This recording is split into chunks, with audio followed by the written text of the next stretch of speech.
14 ao 29. Marcos capítulo 6, versículo 14 ao 29. Em nome do Pai, do Filho e do Espírito Santo. Amém.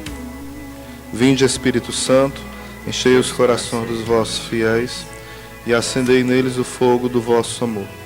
Enviai, Senhor, o vosso Espírito, e tudo será criado, e renovareis a face da terra.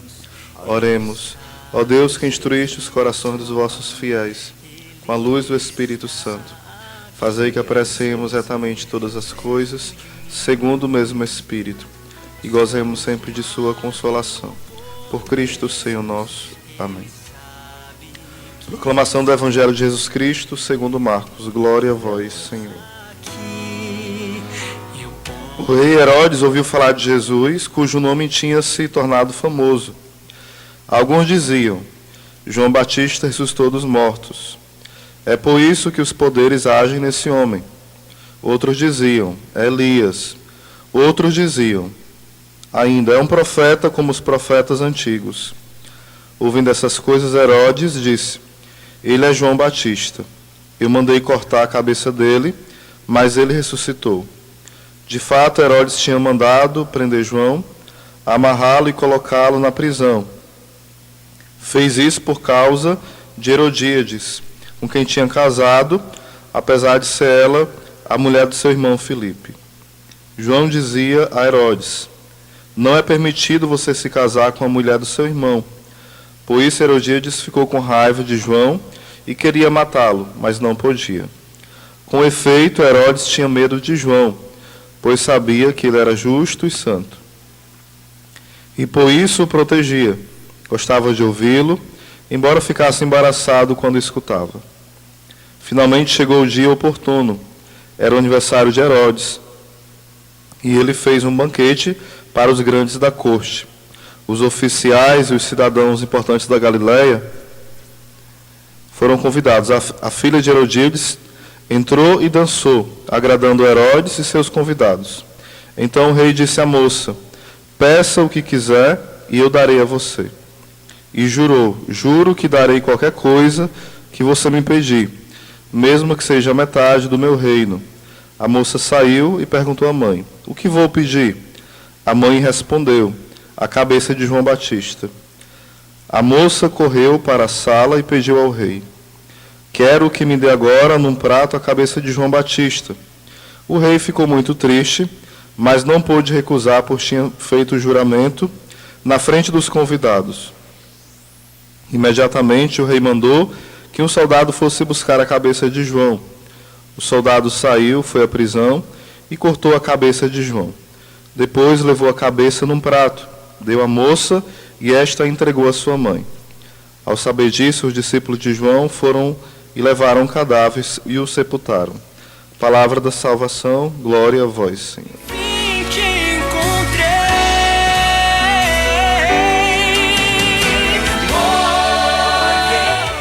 Irmãos, diante dessa palavra de hoje, há um grande questionamento de quem é Jesus, mas tudo vai girando em torno da morte de João Batista, do seu martírio.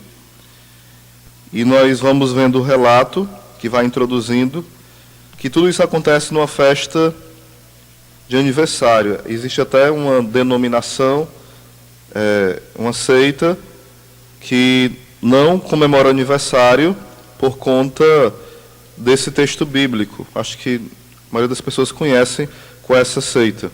Não é uma seita protestante, é outra que divergiu. E eles não celebram por conta disso. Só uma curiosidade.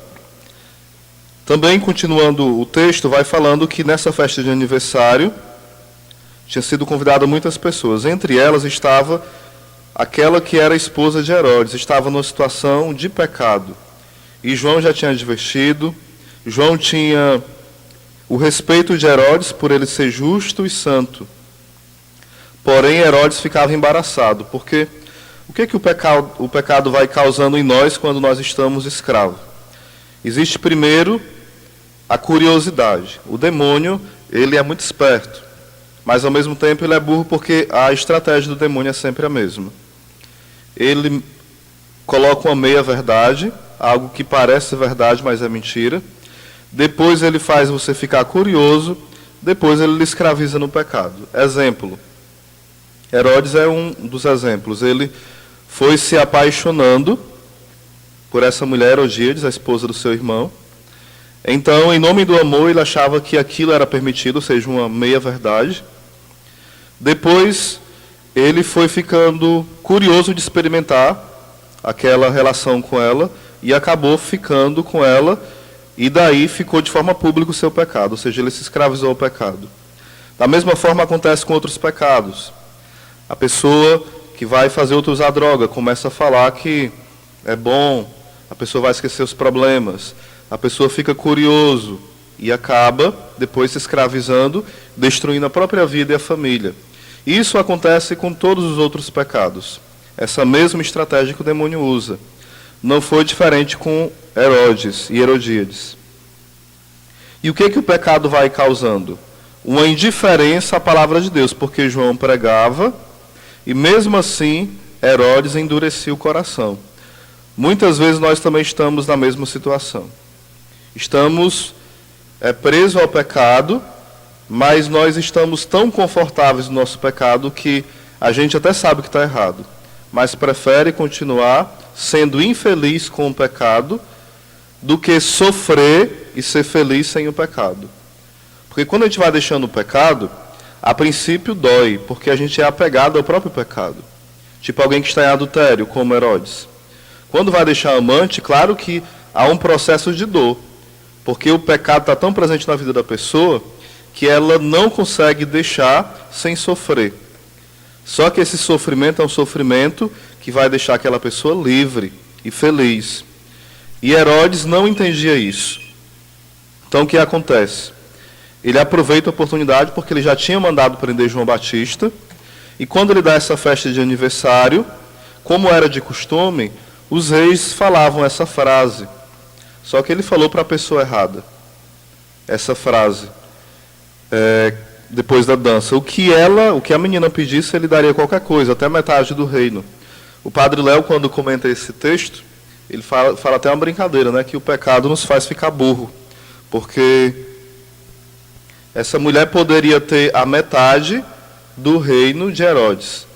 Se ela pedisse a metade, de fato ela ficaria mais rica do que Herodes. Porque a mulher já estava vivendo como esposa de Herodes.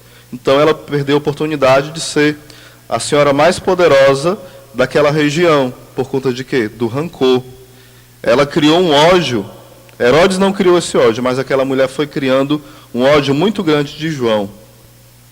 E esse ódio fez com que ela pedisse a morte dele.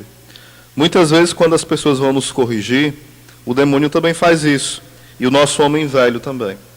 Nós vamos criando ódio pelas pessoas que nos evangelizam, pelas pessoas que pregam, pelas pessoas que nos corrigem com amor.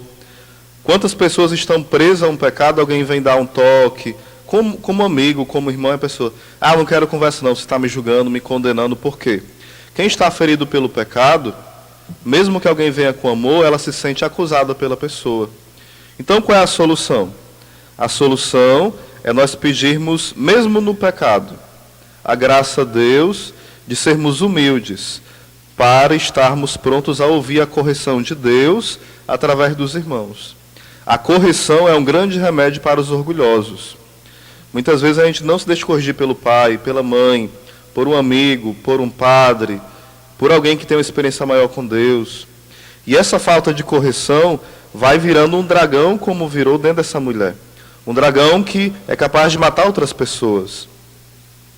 E isso mostra também no texto muito claramente. Quem está no pecado, ele não consegue ficar no seu pecado sem destruir ou querer destruir outras pessoas.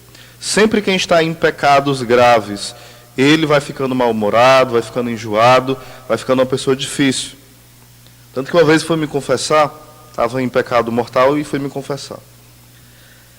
E o frei falou assim, eu falei que estava mal-humorado e tal, na época que eu falei para ele, ele falou assim, meu filho, o pecado mortal deixa a pessoa mal-humorada.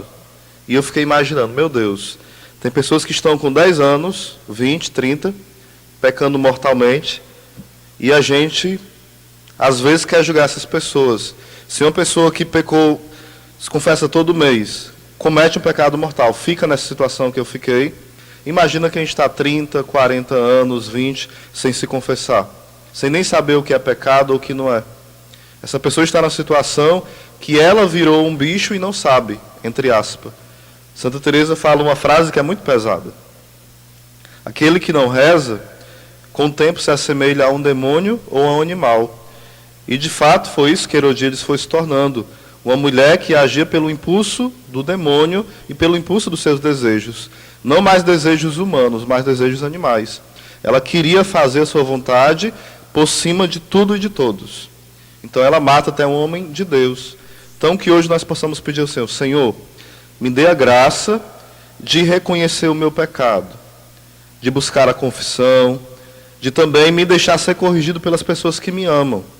Porque muitas vezes nem as pessoas que nos amam têm a liberdade de nos corrigir, porque nós estamos armados para até mesmo dizer um monte de palavrão contra aquela pessoa, fechar o coração e achar que ela está nos condenando. Quando nós somos humildes, as pessoas têm coragem de se aproximar, nos corrigir e nos levantar em Deus. Mas se a gente se fecha, a gente vai acabar como essa mulher, fechada no ressentimento.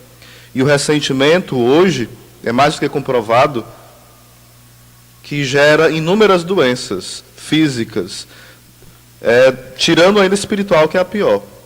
Câncer, dores graves na coluna, enxaqueca crônica, úlceras, tudo isso é causado pelo ressentimento. E também o Evangelho de hoje nos convida que o nosso ressentimento não possa matar outras pessoas.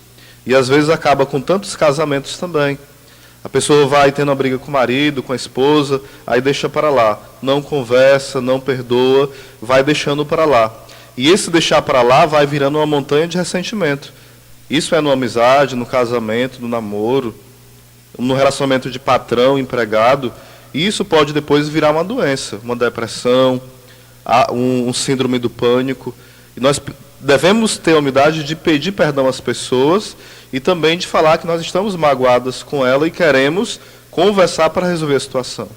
Isso é algo sensato, isso é algo necessário para que as doenças espirituais, físicas e psicológicas não nos contaminem. Que o Senhor nos dê a graça hoje de jogarmos fora tudo isso, o ódio, o orgulho e o ressentimento. Amém.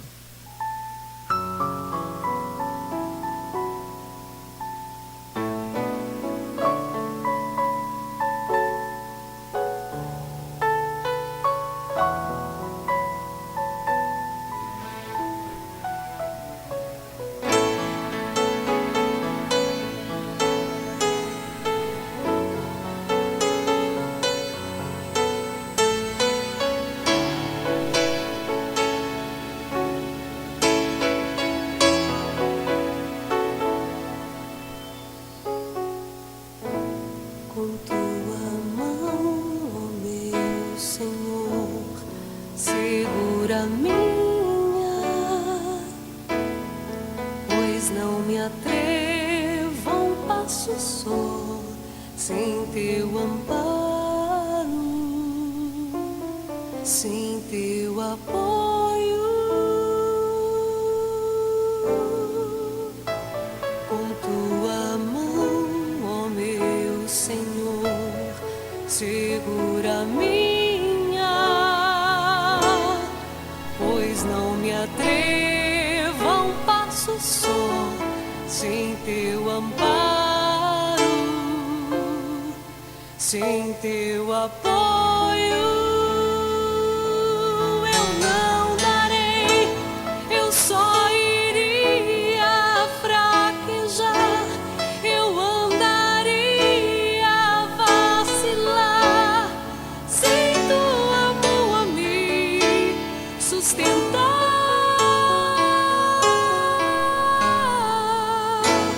Mas se tua mão me segurar, eu correrei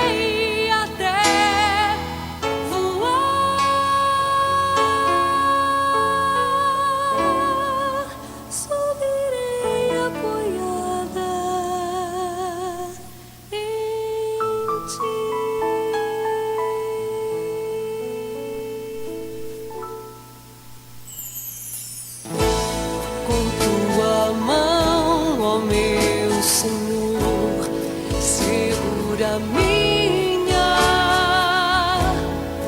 pois não me atrevo a um passo só, sem teu amparo, sem teu apoio.